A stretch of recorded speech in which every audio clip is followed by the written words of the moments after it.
Sibghatallahi wa man ahsanu minallahi sibghah wa nahnu lahu abidun. Baik, kita perhatikan pada lafal sibghatallahi wa man ahsan. Pada lafal huruf ba yang dia sukun ini perlu dipantulkan dalam melafalkannya. Sibghatallah. Kesalahan yang terjadi, satu, tidak memantul, tidak mantul. Yang kedua, nambah hamzah, tambah hamzah. Maka ini yang sering terjadi kesalahan. Yang pertama yaitu tidak mantul, contohnya sibghatallah, itu yang pertama. Yang kedua menambah hamzah, contohnya sib, kemudian nafas. Nah, ini yang banyak juga yang kita baca dalam bacaan qalqalah. Pada dasarnya dia tidak boleh tidak boleh menambahkan hamzah. Maka cara membacanya dipantulkan sembari mengalir. Sibghatallah, sibghatallah, tanya tipis, Allahnya tebal. Sibghatallahi wa man ahsan. Kemudian pada lafal wa man ahsan, jelaskan bunyi lafal nun pada lafal wa man ahsan dan tidak ditahan. Kenapa? Karena pada lafal wa man ahsan ini ada hukum tajwid berupa bacaan izhar halqi. Izhar artinya jelas, halqi berarti dari huruf-huruf yang keluar dari tenggorokan,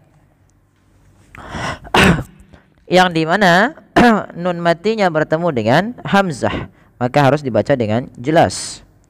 Kemudian alirkan nafas ketika melafalkan ha. Wa man ahsanu minallahi sibghah. Pada lafal Allah di sini dibaca tebal Allahnya. Kenapa? Karena didahulukan dengan huruf fathah. Tapi untuk nanya jangan ikut tebal, jangan minallah, tapi minallah, nanya tipis. Minallah, minallah, ya, minallahi sibghah. Lagi pada lafal sibghah sebagaimana sibghah yang pertama dipantulkan.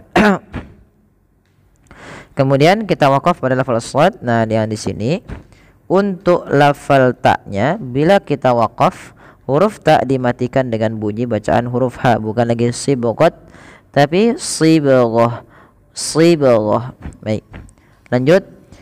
Wa nahnu lahu. Nah, kenapa di sini dituliskan idgham bi gunnah?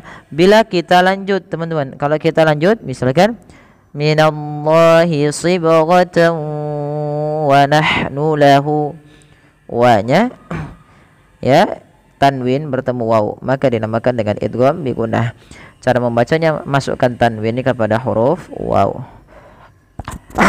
Kemudian pada lafal wa nahnu lahu, ha alirkan, wa nahnu lahu.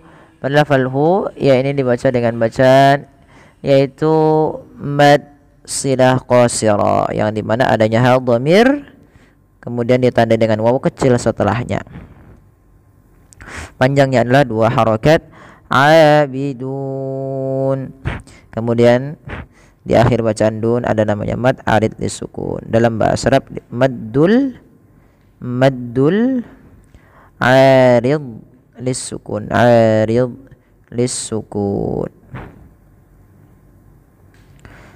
Apa yang dimaksud dengan maddul arid lisukun? Mad arid disukun adalah mad yang terjadi karena adanya sukun arid. Sukun aridnya pada lafal apa? Nun yang dimatikan dan dia disukunkan karena waqaf. Sukun karena waqaf. Dan sebelum huruf yang disukunkan ini ada huruf mad berupa waw. Dan inilah yang dinamakan dengan sukun arid. Dinamakan dengan mad arid lisukun. Nah, untuk panjangnya sendiri berapa harokat mad arid lisukun? Boleh 2, boleh 4, boleh 6. Maka kita boleh memanjangkan lafal dun dengan 2, 4 atau 6. Maka wa nahnu lahu abidun, itu 4. Misalkan kalau 2 abidun cukup. Kalau 6 abidun. Baik, kita coba ulang dari sibghatallah. صبغة الله ومن أحسن من الله صبغة ونحن له عابدون. Ya, sadaqallahul azim. Mudah-mudahan bermanfaat bagi sahabat sekalian. Kurang lebihnya kita mohon maaf. Subhanakallahumma wa bihamdik asyhadu an la ilaha illa anta astaghfiruka wa atubu ilaik. Ya, wassalamualaikum warahmatullahi wabarakatuh.